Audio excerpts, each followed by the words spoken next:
नमस्कार दोस्तों, कैसे हैं आप लोग। दोस्तों हम लोग अध्ययन कर रहे हैं दैनिक समसामयिक। दैनिक समसामयिक का मतलब होता है दोस्तों वर्तमान की घटनाएं। दोस्तों वर्तमान की घटनाएं से तो हम लोग परिचित हैं ही। हर लोगों के हाथ में मोबाइल है और देश दुनिया हर चीज़ का घटना से वो वाकिफ़ है। लेकिन दोस्तों एग्जाम में जो प्रश्न बनते हैं उसमें डाटा पूछे जाते हैं, तकनीकी पहलू पूछे जाते हैं। तो हम लोग जो भी तकनीकी पहलू हैं, जो भी डाटा है, उसको जो है हर रोज़ अध्ययन करते जा रहे हैं और करेंगे भी दोस्तों। V O Chidambaranar port authority VOCPA जो तूतीकोरिन तमिलनाडु में है। तो ये पोर्ट कहाँ है दोस्तों? सी पोर्ट है, बंदरगाह है दोस्तों। और कहाँ है? तमिलनाडु में है। तमिलनाडु दोस्तों भारत के सबसे दक्षिण पूर्वी राज्य है दोस्तों, सबसे दक्षिण पूर्वी राज्य। दोस्तों ये पहला प्रमुख बंदरगाह बनने जा रहा है जिसमें कि डिजिटल ट्विन तकनीक के आधार पर परिचालन होगा और ये जो है सटीक आभासी मॉडल, वर्चुअल मॉडल देता है दोस्तों। और ये लाइव नकल करके देता है। और इसमें उपयोग क्या क्या होता है? सेंसर होता है, डेटा होता है और AI का उपयोग होता है दोस्तों। अब दोस्तों जो भारत सरकार की परियोजनाएं हैं जैसे सागरमाला परियोजना, इस परियोजना में जितने भी बंदरगाह हैं सबको आधुनिक बनाने का लक्ष्य रखा गया है। और उसी तरह दोस्तों भारत माला परियोजना है। तो भारत माला परियोजना में ये जो हाईवे बन रहे हैं, एक्सप्रेस वे बन रहे हैं, ये सब भारत सरकार की भारत माला परियोजना, तो सागर माला परियोजना और भारत माला परियोजना। दोस्तों जो भी सरकार है एक विजन के तहत काम कर रहे हैं। ऐसा नहीं है कि सरकार कुछ भी करते जा रहा है। उन्होंने एक विजन सेट कर रखा है कि हमको करना क्या है। उसी तरह जैसे आप पढ़ाई करते हैं तो पहले आप एक विजन सेट कीजिए कि हमको करना क्या है। उसके अनुरूप जो है आप विषय का चयन कीजिए और कौन सा विषय कितना अध्ययन करना है उसके अनुरूप अध्ययन करते जाइए। तो सरकार भी इसी तरह कार्य कर रही है दोस्तों आज का ज़माना जो है AI का ज़माना है, आर्टिफिशियल इंटेलिजेंस, कृत्रिम बुद्धिमत्ता का है दोस्तों। और दोस्तों हमें इसके साथ चलना होगा, स्वीकार करना होगा। इसको बिना स्वीकार किए हम जो है दुनिया में सरवाइव भी नहीं कर सकते हैं। भारत जैसा देश जो बहुत बड़ी जनसंख्या वाला देश है, इसे भी ये भी जो है AI पर कार्य कर रहा है। WHO भी, संयुक्त राष्ट्र संघ, ये सभी AI से संबंधित नियम बनाने की दिशा में कार्य कर रहे हैं क्योंकि हर चीज़ का उपयोग दुरुपयोग सब चीज़ होता है दोस्तों।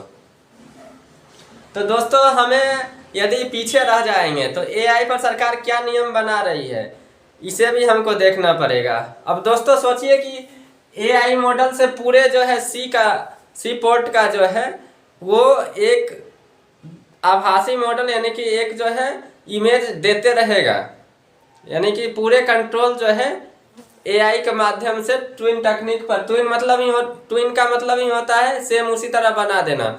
और इस तकनीक का उपयोग दोस्तों चिकित्सा में भी हो रहा है, स्वास्थ्य में भी हो रहा है और दोस्तों परिवहन में भी हो रहा है। हर जगह AI, पढ़ाई में भी AI। तो दोस्तों AI पर जो भी नियम बनेगा, अब दोस्तों आप सोचिए कि इसका सबसे प्रभावित जो है आम आदमी भी होगा। क्यों नहीं होगा?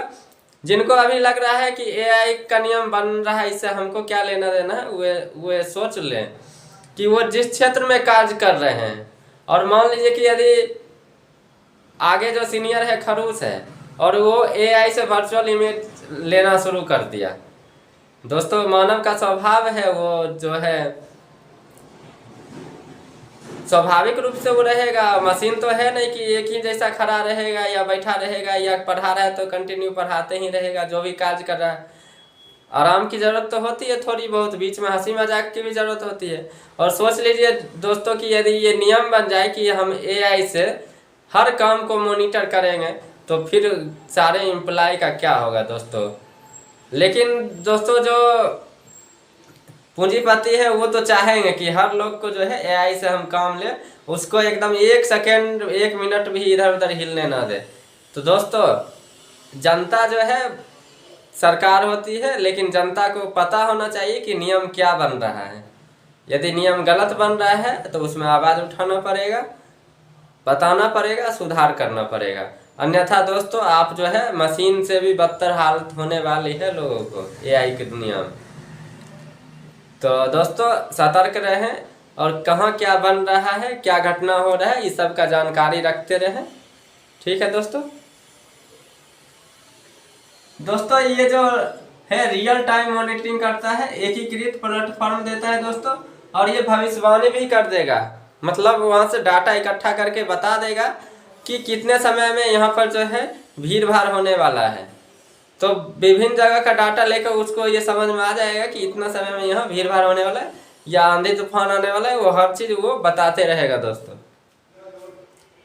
दोस्तों इसका लाभ क्या होगा, समय की बचत होगी, लागत में कमी होगी, सुरक्षा होगा और ग्रीन फोर्ट होगा, यानी कि कार्बन डाइऑक्साइड जैसे गैसों का उत्सर्जन कम होगा। दोस्तों ये जो बंदरगाह का नाम रखा गया है ये वीओ चिदम्बरम पिल्लई जो स्वतंत्रता सेनानी थे उनके नाम पर रखा गया है दोस्तों। और भारत का पहला ग्रीन हाइड्रोजन हब यहीं पर विकसित किया जा रहा है। और ये किस परियोजना से जुड़ा हुआ है दोस्तों, सागरमाला परियोजना। और सागरमाला परियोजना केंद्र सरकार का हिस्सा है दोस्तों।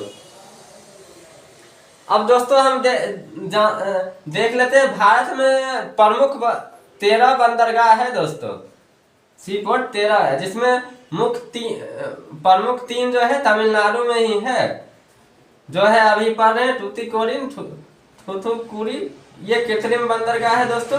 चेन्नई पोर्ट ये सेकंड कंटेनर पोर्ट है, और फर्स्ट जो है JNPT है दोस्तों, जवाहरलाल नेहरू पोर्ट।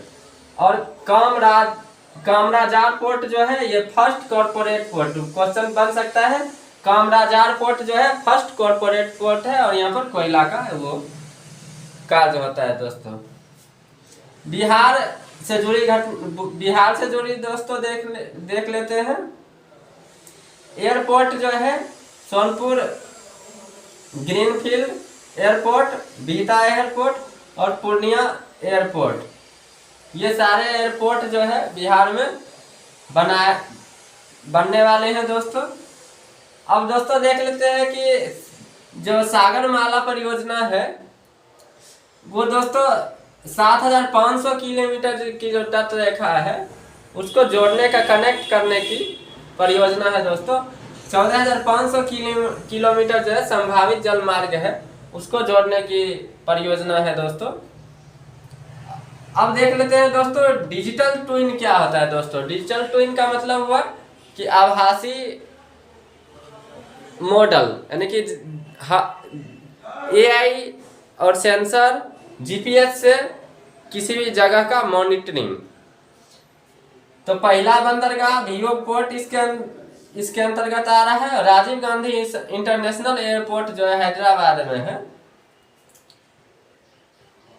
ये भी इसी योजना के तहत पहला एयरपोर्ट बना है दोस्तों। तो पहला बंदरगाह वीओ चिदम्बरम बंदरगाह और एयरपोर्ट दोस्तों पूछेगा तो राजीव गांधी इंटरनेशनल एयरपोर्ट हैदराबाद में है।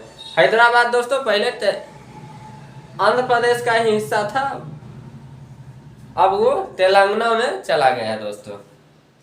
और इसके अंतर्गत स्मार्ट सिटी जो वाराणसी में है, इसी के तकनीक पर कार्य कर रहा है। और वो कचरा प्रबंधन और ट्रैफिक कंट्रोल भी इसी से हो रहा है दोस्तों। ये जो तमिलनाडु है ये पूर्वी तट पर है, और पूर्वी तट को कोरोमंडल तट भी बोलते हैं दोस्तों।